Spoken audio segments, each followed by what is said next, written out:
तो अभी हम आए हैं महाकुंभ अनुभूति केंद्र में महाकुंभ की महिमा जानने के लिए। तो आपको भी दिखाएंगे कि कैसे यहाँ पर महाकुंभ की पूरी कहानी बताई गई है। चलिए आगे बढ़ते हैं।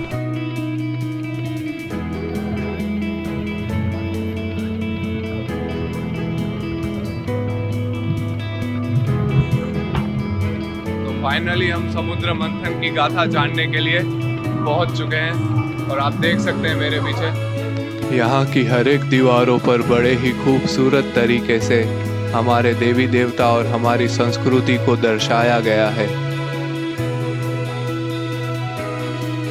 कुछ कदम आगे बढ़ते ही हमें भगवान विष्णु नारायण के अलौकिक दर्शन प्राप्त होते हैं। विष्णु नारायण के दर्शन करने के बाद आगे बढ़ते ही हमें भारत के 3 अमूल्य ग्रंथ दिखाई पड़ते हैं। श्री विष्णु पुराण, श्रीमद् भागवत महापुराण और स्कंद महापुराण। यहाँ से आगे धागों से बना एक पर्दा है जिस पर हमें एक टेलर दिखाया जाता है।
टेलर खत्म होते ही पर्दे पर महाकुंभ लिखा हुआ आता है और पर्दा खुलते ही हमें महादेव के सुंदर दर्शन प्राप्त होते हैं। हम सारे श्रद्धालु उठकर महादेव के दर्शन करने के लिए आगे बढ़ते हैं।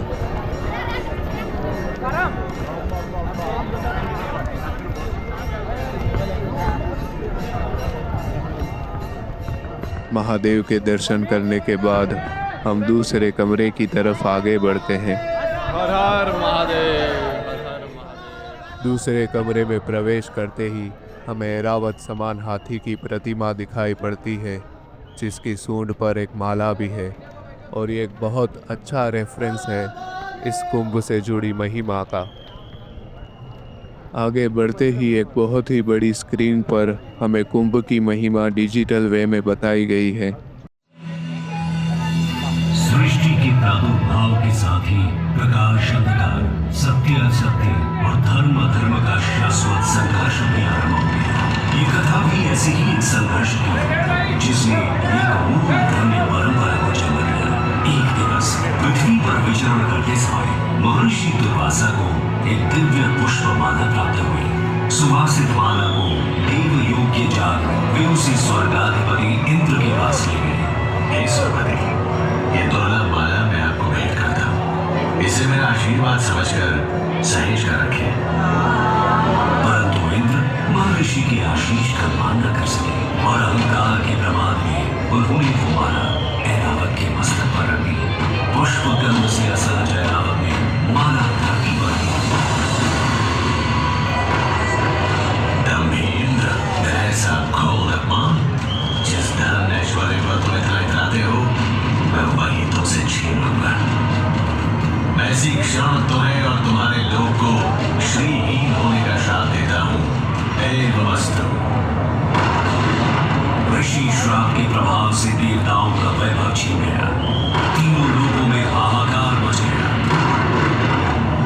देवों की शक्ति क्षीण होते ही दानवों ने देवलोक पर आक्रमण कर दिया। घोर देव असुर संग्राम के पश्चात स्वर्गलोक दानवों के अधीन हो गया। पतित पराजित देवगण त्राहि मांग करते श्री हरि विष्णु की शरण में पहुंचे। प्रभु, तीनों लोगों पर संकट है, श्राप से मुक्ति दिलाइए। देवराज, इस संकट का समाधान सागर मंथन है, परंतु मंथन तभी सफल होगा जब देवता और दानव मिलकर प्रयास करेंगे। ये कैसे संभव होगा नाथ? सृष्टि के कल्याण हेतु इन दो परस्पर शक्तियों को साथ आना ही होगा। हरि आज्ञा से मंथन आरंभ किया गया। मंदराचल पर्वत को मथाली और नाग वासुकी को नीति बनाकर दानव और देव समुद्र को मथने लगे। मंथन आरंभ होने के कुछ समय बाद ही हर ओर अंधकार छा गया। भीषण ताप से सब झुलसने लगा। हे ईश्वर, ये कैसी विपदा है? ये हलाहल विष था, जिसकी भयंकर गंध और ज्वाला से सब नष्ट होने लगा। और तब जीवों की करुण पुकार सुन पशुपति महादेव प्रकट हुए। यदि इस विष को नियंत्रित नहीं किया गया तो प्रलय सुनिश्चित है, परंतु मैं इसके एक भी बूंद को इस सृष्टि को छूने नहीं दूंगा। महादेव ने विष को अपने कंठ में धारण कर लिया। इस कारण उनका कंठ नीला हो गया और वे नीलकंठ कहलाए। महादेव की कृपा से हलाहल विष की ज्वाला शांत हो गई और तीनों लोकों में संतुलन स्थापित हुआ। मंथन पुनः आरंभ हुआ और एक के बाद एक अमूल्य निधियां प्राप्त होने लगी। अंततः अमृत घट लिए धर्मवंतरी प्रकट हुए। अधीर हो इंद्र ने धर्मवंतरी से कुंभ छीन लिया, परंतु दानव ये कैसे होने देंगे? देवों और दानवों में अमृत पाने के लिए छीना झपटी शुरू हो गई। इस तरह का अंत करने के लिए श्री हरि को मोहनी रूप में अवतरित होना पड़ा और उन्होंने बड़ी चतुराई से सारा अमृत देवताओं को पिला उन्हें अमर कर दिया। समर्थ हो देवों ने स्वर्ग पर धर्म का राज पुनः स्थापित किया। परंतु इस सारे प्रकरण में एक विशेष बात और हुई। छीना झपटी में अमृत की चार चार बूंदें स्वर्गलोक, पाताललोक और पृथ्वी पर आ गई। पृथ्वी पर ये बूंदें प्रयाग, हरिद्वार, उज्जैन और नासिक में गिरी। अमृत से पवित्र हुई धरा तीर्थ बन गई। यही कारण है कि इन स्थानों पर हर 12 वर्षों में कुंभ मेले का आयोजन होता है। समय की अनंत धारा में ये परंपरा अनादिकाल से चली आ रही है। महाकुंभ मेला 2025 में आपका स्वागत है। आइए इस अद्वितीय आध्यात्मिक अनुभव का भाग बने।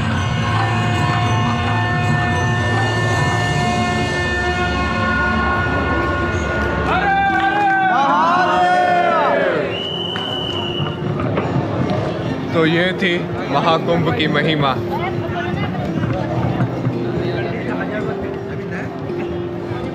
आगे देखते हैं इस सेक्टर में और क्या क्या है देखने लायक।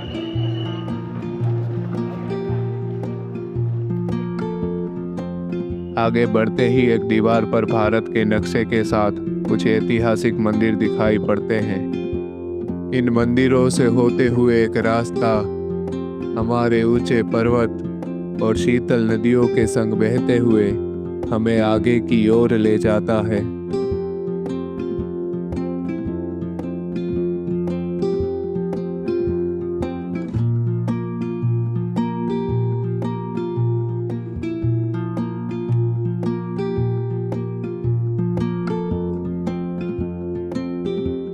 आगे बढ़ते हुए हमें काशी के घाट जैसी एक बड़ी सी तस्वीर दिखाई पड़ती है, जिसके सामने माँ सरस्वती विराजमान है। माँ सरस्वती अपना ज्ञान बांट रही है। माँ सरस्वती के दर्शन करने के बाद हमें झरनों सा बहता हुआ एक द्वार दिखाई पड़ता है। द्वार से प्रवेश करते ही हम एक ऐसे कमरे में पहुंच जाते हैं जहां बहुत ही बड़ी स्क्रीन पर हमारे देश की सुंदरता दिखाई गई है। पहले यहाँ हमें पूरी महाकुंभ की डिजिटल स्टोरी बताई गई थी। उसके बाद यहाँ पर ऐसे बहुत सारे व्यूज लगाए गए हैं, बहुत सारी यहाँ पर चीजें हैं जो आप देख सकते हैं और ये सब बहुत ही प्यारे हैं।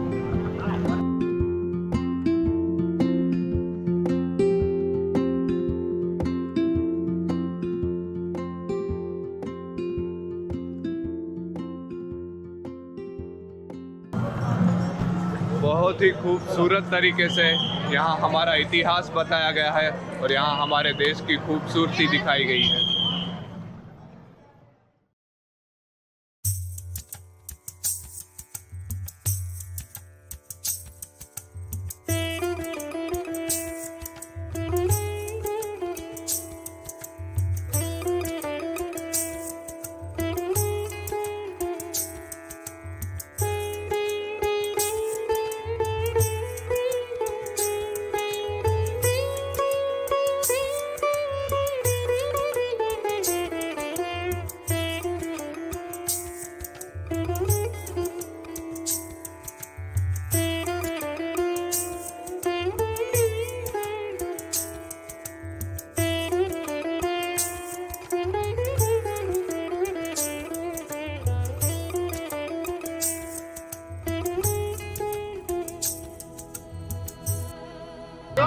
इस रूम में हमें बताया गया है महाकुंभ के नक्षत्रों के बारे में और 7 चक्रास ऑफ द बॉडी के बारे में। आप देख सकते हैं यहाँ पर कुछ तस्वीरें लगाई गई हैं जिसमें बॉडी के 7 चक्रास के बारे में बताया गया है। सहस्त्रार चक्र हमारे सर के सबसे ऊपर के हिस्से में स्थित है। यही सारी शक्तियों का केंद्र है और यही शिव और शक्ति का मिलन होता है। आग्ना चक्र ये हमारे कपाल पर 2 नेत्रों के बीच में स्थित है, जिसे शिव के तीसरे नेत्र की तरह भी देखा जाता है। विशुद्धि चक्र इस चक्र का स्थान हमारे कंठ में स्थित है और इसके अधिपति देवता पंचमुखी सदाशिव है। अनाहद चक्र 12 सुनहरे दलों वाला चौथा चक्र हृदय स्थान में स्थित है। ऋषि मुनि के दर्शन करते हुए हम पहुंच जाते हैं मणिपुर चक्र तक। मणिपुर चक्र का स्थान मनुष्य की नाभि है। यहाँ से कई नाड़ियाँ उत्पन्न होती है और यह अग्नि तत्व का केंद्र है।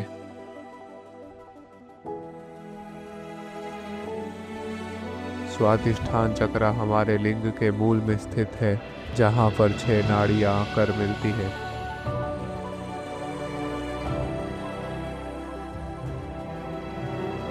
मूलाधार चक्र हमारे धड़ के सबसे नीचे के हिस्से में स्थित है, जहाँ पर योग नाड़ियाँ आकर मिलती है।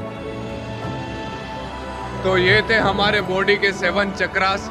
अब हम जानेंगे उन 4 शहरों के बारे में जहाँ महाकुंभ का आयोजन किया जाता है नक्षत्रों के अनुसार। हरिद्वार कुंभ गंगा तट। ज्योतिष के अनुसार जब बृहस्पति कुंभ राशि में प्रवेश करते हैं और सूर्य मेष राशि में प्रवेश करते हैं, तब हरिद्वार में कुंभ मेले का आयोजन किया जाता है। प्रयागराज कुंभ संगम तट।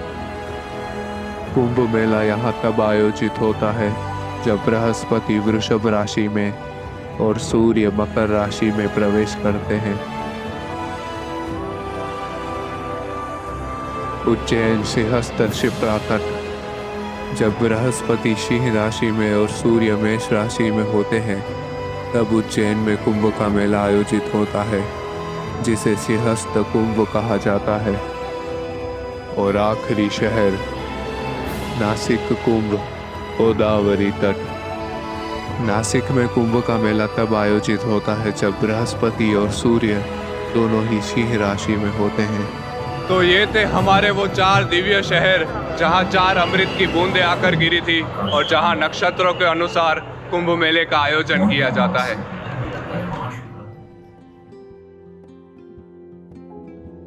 आगे बढ़ते हुए हमें नदियों और नौकाओं की खूबसूरत तस्वीरें दिखाई पड़ती हैं, जहाँ से आगे एक स्क्रीन टनल की शुरुआत होती है।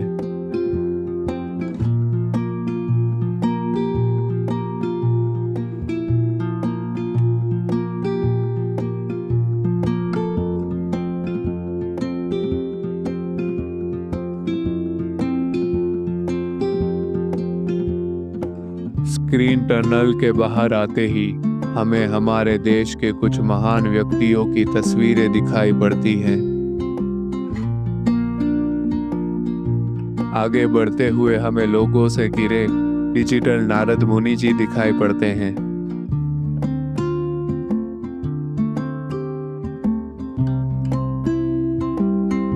नारद मुनि जी के आगे ही एक बड़ी सी डिजिटल किताब है जिसमें अनंत ज्ञान भरा हुआ है।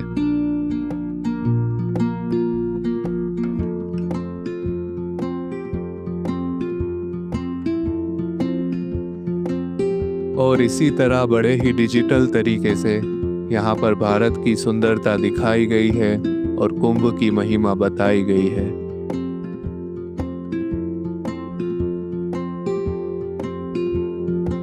तो ये था हमारे महाकुंभ का डिजिटल प्रवास।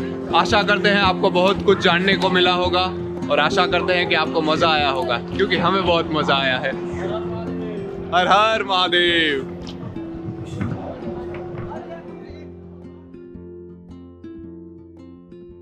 Please don't forget to like, share and subscribe. Her her Mahadev.